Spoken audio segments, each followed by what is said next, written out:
Good morning to all of you. Welcome back to my channel. अगर आपने subscribe नहीं किया है तो प्लीज़ सब्सक्राइब कर लीजिए ताकि आपको आने वाले टाइम पे नोटिफिकेशन मिलते रहें। बेल आइकन को जरूर प्रेस कर लेना। न्यूज़पेपर की पीडीएफ आपको चाहिए तो विजिट कर सकते हैं टेलीग्राम चैनल पे। टेलीग्राम चैनल पे जाके आपको सर्च करना है द यूपीएससी फोरम, ये टेलीग्राम चैनल का नाम है। यहाँ पे आपको इंडियन एक्सप्रेस और द हिंदू न्यूज़पेपर की पीडीएफ फ्री में प्रोवाइड करा दी जाती है।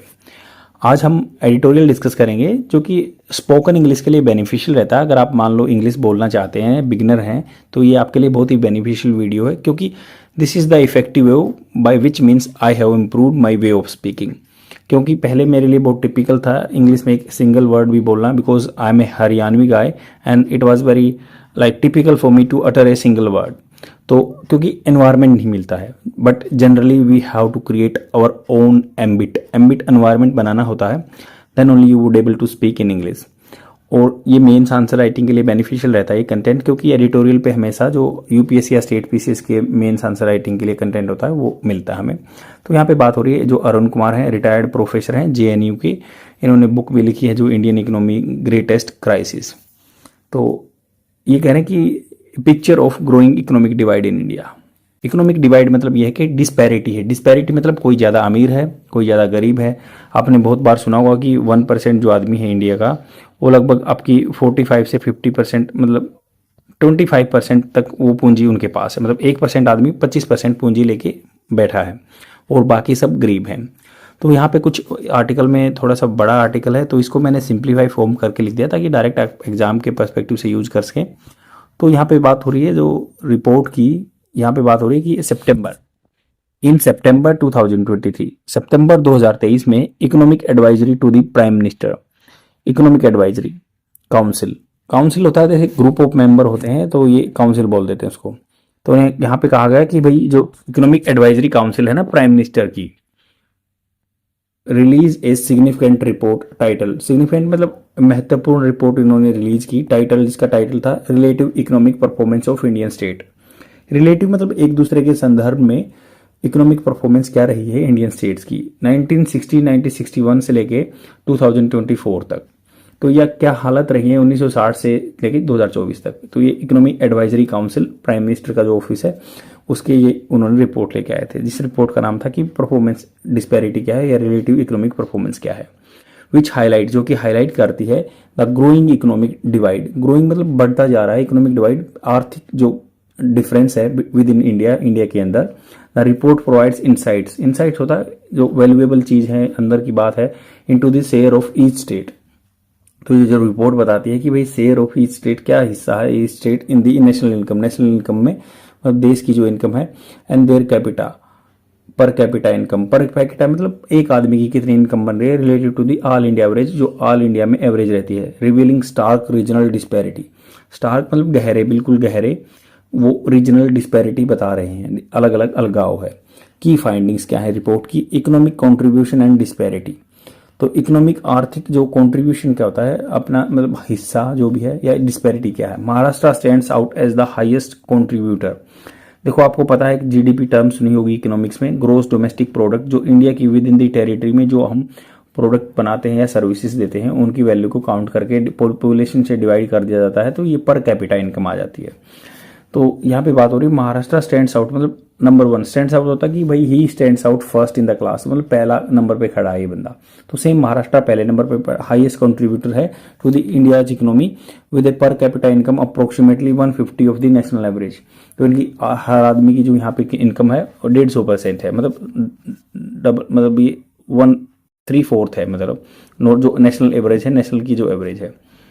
तो हाउएवर दिस फिगर मास्क मतलब ढक देती है सीवियर इनइक्वालिटी, जो बहुत ही कड़ी इनइक्वालिटीज है, मतलब असमानता है with in the state. It encompasses, ये सम्मिलित करता है, इनकम्पास होता है इसमें सम्मिलित है बहुत अफुलेंट एरिया, अफुलेंट जो पैसे वाले एरियाज हैं like Mumbai and impoverished region such as Vidarbha. तो इसमें इंक्लूड है जैसे मुंबई है, बहुत रिच एरिया है, या जो इम्पावरिस्ड मतलब गरीबी से ग्रस्त है जो area, Vidarbha known for high rates of farmer suicide due to poverty. गरीबी के कारण वहां पे बहुत सारे किसान अपनी सुसाइड करते हैं, आत्महत्या करते हैं। मुंबई वेल्थ कॉन्ट्रीब्यूट्स, मुंबई की जो पूंजी है ना वो कॉन्ट्रीब्यूट करते हैं सिग्निफिकेंटली, महत्वपूर्ण टू द नेशनल टैक्सेस, मतलब सबसे ज्यादा टैक्स पे करते हैं। और yet it has also hosts extensive slum with dire living condition। Dire बहुत कड़ी कठिनाई जो अपनी जीवन जीते हैं, तो बहुत सारे स्लम भी हैं। रिसेंटली मतलब वहाँ से कुछ एग्जाम्पलरी या फैबुलस बंदे भी आए हैं जिन्होंने यूपीएससी सीएससी एग्जाम क्रैक किया है, तो वो एक्सेप्शनल बंदे हैं, बट वहाँ पे भी स्लम एरिया हैं जहाँ पे मतलब गरीबी है और गंदगी में रहते हैं आदमी। तो यहाँ पे बात हो रही है रीजनल परफॉर्मेंस के बारे में। तो रीजनल लेवल पे क्या परफॉर्मेंस रही है, रिपोर्ट इंडिकेट्स इशारा करती है कि western and southern states consistently मतलब होता है लगातार बने रहे हैं, परसिस्टेंट हैं ये। आउट परफॉर्म होता है किसी अपने अपोनेंट को पीछे छोड़ देना। देयर ईस्टर्न काउंटर पार्ट, जो ईस्टर्न काउंटर पार्ट है मतलब ईस्टर्न एरिया में है, जैसे नागालैंड है, मणिपुर है, उनको पीछे छोड़ रहे हैं। With in northern states lagging except for Haryana and Delhi. और विद नॉर्दर्न स्टेट्स, जो नॉर्दर्न स्टेट हैं जैसे लैगिंग मतलब पीछे रह रहे हैं कौन से, बट हरियाणा और दिल्ली को छोड़ के। दिस अनइवन ग्रोथ, जो मतलब डिस्पैरिटी है, एक जैसा ग्रोथ नहीं हो रहा है। Raises concern about federalism in India, तो ये बहुत ही चिंता उठा रहा है कि फेडरलिज्म संघीय ढांचा इंडिया में है उसके ऊपर सवाल उठा रहा है। एज वेल्थियर स्टेट्स, जो पैसे वाले स्टेट्स हैं, राज्य हैं, argue they are not receiving as a fair share of resources from the central government despite contributing more to national revenue. मतलब वो कह रहे हैं कि भाई हम, आपको पता है जीएसटी के थ्रू बहुत सारा पैसा सेंट्रल गवर्नमेंट के आता है, डिवीजन पूल ऑफ टैक्सेस होता है और उनको पैसे बांटे जाते हैं recommendation of finance commission of India. तो अभी ये कह रहे हैं कि जो पैसा अच्छा देते हैं ना महाराष्ट्र वगैरह तमिलनाडु वगैरह, तो ये कहते हैं कि भाई हम रिवेन्यू में तो अच्छा पार्ट देते हैं, बट जब टैक्स बांटने की टाइम आता है तो गवर्नमेंट हमें कम देती है, सेंट्रल गवर्नमेंट स्टेट्स गवर्नमेंट को। तो इन्वेस्टमेंट ट्रेंड क्या चल रहा है, इन्वेस्टमेंट होता है निवेश करना, किसी में अपनी पूंजी लगाना। ट्रेंड्स क्या है, जो अभी हाल फिलहाल में वोग फैशन क्या चला हुआ है। Investment in is identified as a crucial factor. Investment को बहुत ही इंपॉर्टेंट फैक्टर माना गया है, तत्व माना गया है। इन्फ्लुएंसिंग इकोनॉमिक परफॉर्मेंस, जो कि अपना प्रभाव डालता है इकोनॉमिक परफॉर्मेंस में, आर्थिक जो अपना रिजल्ट है या परफॉर्मेंस है। वेल्थियर स्टेट्स टेंड मतलब संभावना होती है, टेंड टू मतलब संभावना है अट्रैक्ट करने की more private investment due to better infrastructure. तो ये ज़्यादा प्राइवेट इन्वेस्टमेंट को अपनी तरफ खींचते हैं क्योंकि इनका अच्छा इंफ्रास्ट्रक्चर क्या होता है कि भाई जो सुविधा है, अच्छे मकान बने हैं, अच्छा बिल्डिंग बनी है, इंफ्रास्ट्रक्चर वगैरह बना है, या गवर्नेंस है, या प्रशासन अच्छा है। While poor state struggle to draw investment, तो वो खींचने में इन्वेस्टमेंट बहुत ही मुश्किल है उनके लिए। Leading to a cycle of under development, तो इससे क्या होता है कि एक अंडर डेवलपमेंट का साइकिल आ जाता है। The shift in the investment pattern since the liberalisation, तो ये कह रहे हैं कि शिफ्ट हो गया है इन्वेस्टमेंट पैटर्न, जो पैसा का निवेश का तरीका है, पैटर्न है, सिंस द लिबरलाइजेशन, जब से एलपीजी रिफॉर्म आया। लिबरलाइजेशन होता है कि जो कैपिटलिस्ट इकोनॉमी है, एलपीजी लिबरलाइजेशन मतलब वो क्या है, गवर्नमेंट अलाउ कर सकती है किसी भी चीज़ को, कोई बिजनेस अलाउ हो सकता है। लिबरलाइजेशन मतलब कोई बाहर की कंपनियां भी यहाँ पे निवेश कर सकती हैं। हैज़ एग्जैस्परेटेड, बढ़ा दिया है, दिस डिस्पैरिटी को बढ़ा दिया है, क्योंकि आपको पता है अगर मान लो सोशलिज्म वाला कंट्री है तो उसमें ऑल रिसोर्सेज जो भी होते हैं गवर्नमेंट का उस पर हिस्सा रहता है, बट यहाँ पे कैपिटलिज्म को ज़्यादा प्रमोट किया जाता है, तो उसमें जो गरीब है गरीब होता जाएगा और जो अमीर है वो अमीर होता जाएगा। तो इन डिस्पैरिटी को बढ़ा दिया। पब्लिक इन्वेस्टमेंट मतलब जो गवर्नमेंट का इन्वेस्टमेंट है, निवेश है, tends to favour areas with existing economic advantage, तो गवर्नमेंट वहाँ पे पैसा ज़्यादा लगा रही है जहाँ पे पहले से ग्रोथ हो रखी है, इकोनॉमिक एडवांटेज है, फायदा है। फर्दर एंट्रेंचिंग होता है, जैसे बिल्कुल गहरे गड्ढे कर देना, ट्रेंच बोलते हैं, तो उसको बिल्कुल कर देता है इनइक्वालिटी को। इम्प्लीकेशन क्या जटिलताएं हैं फेडरलिज्म में, संघीय ढांचे में क्या प्रॉब्लम आ रही है। ग्रोइंग इकोनॉमिक डिवाइड, जो अब इकोनॉमिक डिवाइड बढ़ रहा है, poses a threat to the India federal structure, वो इंडिया की संघीय ढांचे के लिए खतरा है। वेल्थियर स्टेट, जो पैसे वाले स्टेट हैं, हैव एक्सप्रेस्ड, उन्होंने व्यक्त किया है डिससेटिस्फेक्शन, वो असंतुष्ट है विद रिसोर्सेज डिस्ट्रीब्यूशन होते हैं from the central government. Echoing मतलब अपनी आवाज उठा रहे हैं, रेजिंग देयर वॉइस, सेंटिमेंट्स जो एक मतलब संवेदना फ्रॉम प्रीवियस डिकेड्स, जो मतलब पिछले दशक से 10 साल से। व्हेन सिमिलर ग्रीवांसेस, ऐसे जो मतलब ग्रजेस हैं या शिकायतें हैं वो रेज उठाए गए।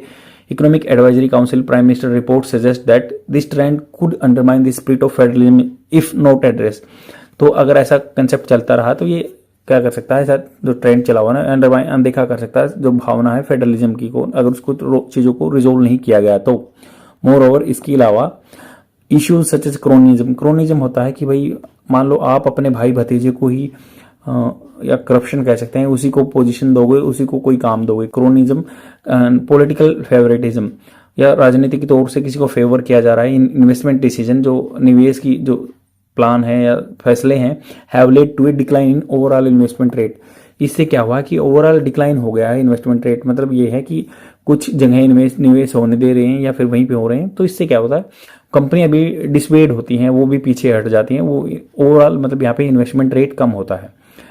डिसप्रोपोर्शनलिटी अफेक्टिंग पुअर स्टेट, ये मतलब समानुपात होता है ये, बट असमानुपात तरीके से ये ग्रेव स्टेट्स को ज़्यादा इंपैक्ट डाल रहा है। ब्लैक इकोनॉमी प्रीवेलेंस, ब्लैक इकोनॉमी काला धन जो बोलते हैं, वो प्रीवेलेंस होता है प्रचलन में होना in this region further complicates their economic challenge, उनके आर्थिक चैलेंज को खराब कर देता है। क्रिएटिंग एन एनवायरमेंट, ऐसा एनवायरमेंट बना देगा where governance and policy failures hinder the growth potential, जहाँ पे गवर्नेंस या पॉलिसी फेलियर हिंडर कर रहे हैं ग्रोथ पोटेंशियल को। रिकमेंडेशन क्या है, सिफारिश क्या है, मतलब इसका सॉल्यूशन क्या है। टू एड्रेस दिस डिस्पैरिटी, ये डिस्पैरिटी चली हुई ना, the report emphasise that need for policy changes that focus on, नीति चेंज करनी होगी। Improving governance, state must enhance governance quality and reduce corruption to attract more investment. States को क्या करना है, इन्हांस कर देना चाहिए गवर्नेंस क्वालिटी को, प्रशासन की क्वालिटी को, गुणवत्ता को, एंड रिड्यूस करना चाहिए corruption to attract more investment. Corruption कम होगा तो ऑटोमेटिकली बाहर के देश के कंट्री के पैसा आएगा इंडिया में, वो ज़्यादा निवेश करेंगे। Increasing public expenditure, there should be a significant increase in public spending, मतलब गवर्नमेंट स्पेंड करना चाहिए on social sector such as lagging states, जहाँ पे सोशल सेक्टर क्या है, एजुकेशन है, हेल्थ है, वहाँ पे जो स्टेट्स पीछे जा रहे हैं, नॉर्थ ईस्ट स्टेट हैं या नॉर्दर्न स्टेट हैं एक्सेप्ट हरियाणा एंड दिल्ली, तो वहाँ पे भी पैसे का निवेश होना चाहिए। Supporting under organised sector, unorganised sector जो है मतलब जो गिग वर्कर्स हैं या प्लेटफॉर्म वर्कर कुछ भी बोल देते हैं, जो अनऑर्गेनाइज सेक्टर में काम करते हैं। Shifting focus from organised sector that benefit from the government concession, जहां जिनको फायदा मिलता है गवर्नमेंट के कंसेशन से, छूट से, to unorganised sectors could not raise incomes from marginalised community and stimulate demand. तो उन्होंने कहा कि शिफ्टिंग फोकस होना चाहिए ऑर्गेनाइज सेक्टर से लेके that benefit from the government, जो गवर्नमेंट को फायदा मिलता है, कंसेशन छूट, to unorganised sectors could help raise income, ये हेल्प कर सकते हैं फ्यूचर में, मतलब पॉसिबिलिटी है कि कुड यूज हुआ है तो रेज कर सकते हैं इनकम को बढ़ा सकते हैं। मार्जिनलाइज कम्युनिटी जो कि मतलब बिल्कुल उनको पीछे छोड़ दिया गया है, अलग से सेक्लूडेड कर दिया गया है, एंड स्टिमुलेट डिमांड, और डिमांड को बढ़ा सकते हैं। In conclusion economic advisory council prime minister finding paint a concerning picture, ये मतलब एक ऐसी चित्र दिखाता है आपको जो इंडिया की इकोनॉमिक आर्थिक जो क्षेत्र में क्या हालात हैं हाईलाइट करता है। अर्जेंट नीड, बहुत ही जरूरत है स्ट्रेटेजिकल रणनीतिक इंटरवेंशन, रणनीति बना के प्लान बना के हस्तक्षेप करने की। To bridge the growing divide, जो डिवाइड बढ़ा हुआ है उसको कम करने के लिए, गैप को कम करने के लिए, जोड़ने के लिए अमंग स्टेट के बीच में स्ट्रेंथन करना चाहिए फेडरलिज्म को, ये संघीय ढांचे को मजबूत करना चाहिए। आई होप आपको समझ में आया होगा, बहुत ही आसान शब्दों में मैंने आपको समझाने की कोशिश की है। Please let me know, comment section में बताइए कि आपको फ़ायदा मिल रहा है या नहीं मिल रहा है।